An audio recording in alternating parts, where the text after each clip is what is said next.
ازيكم عاملين ايه؟ يا رب تبقوا كويسين وبخير ان شاء الله. النهارده الحلقه السابعه من حلقات انا والمشاعر. حكايتنا النهارده بتتكلم عن عندها طفلين، الكبير 10 سنين والصغير 8 سنين.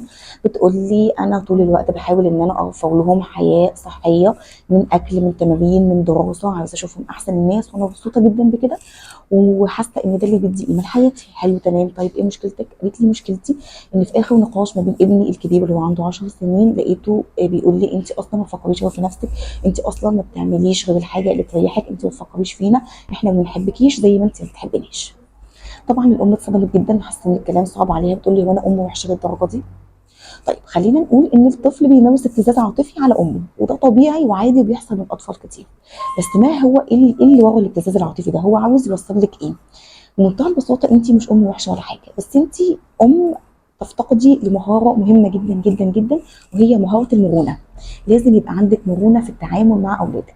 انا من كلامي معاكي اللي فهمته منك ان انت عندك ريستريكشنز كتير جدا جدا جدا حطاها، وانا متاكده ان كل الريستريكشنز اللي انت حطاها ديت انت حطاها عشان هي في الاخر بتخدم مصلحه اولادك. بس طيب انا ابني ترجم كل دوت غلط، ترجم كل ده ان انا بعمله عشان نفسي، يبقى هنا في كده الارم بيقول لي انت بتحبيني بالطريقه الغلط. يبقى انا لازم يبقى عندي مرونه كافيه ان انا افهم ابني عايزني احب بطريقه عامله ازاي، اوصل له الحب ده ازاي، عن طريق البوس والاحضان، ولا عن طريق ان انا احسسه ان انت ليدر وان انا باخد رايك في كل حاجه واكبره ولازم تختار كل حاجه معايا. كل طفل وكل بني ادم منا بيبقى فيه طريقه معينه بيحبها، الطريقه دي هي اللي هتوصل له الحب وطاقه الحب اللي عندك. يبقى دي اول حاجه لازم اخد بالي منها.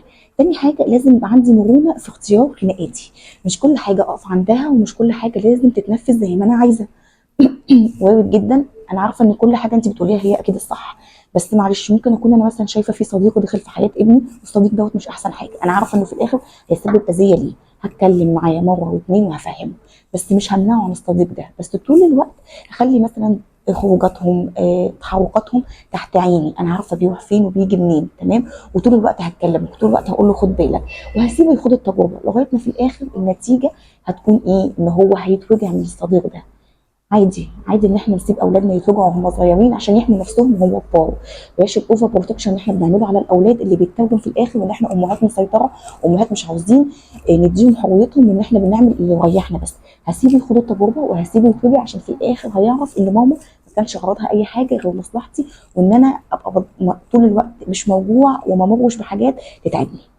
فالمرونه ثم المرونه ثم المرونه هي ديت اللي هتخليك تقدري تتعاملي مع طفلك، تفهمي طبيعته، تفهمي احتياجاته، وفي نفس الوقت زي ما قلت لك تختار خناقاتك، ونقلل الريستريكشنز الكتير جدا اللي في الاخر بتترجم عند اطفالنا ان احنا عاوزين نسيطر عليهم ونتحكم فيهم، وان دوت مش حب وحنان وعطاء.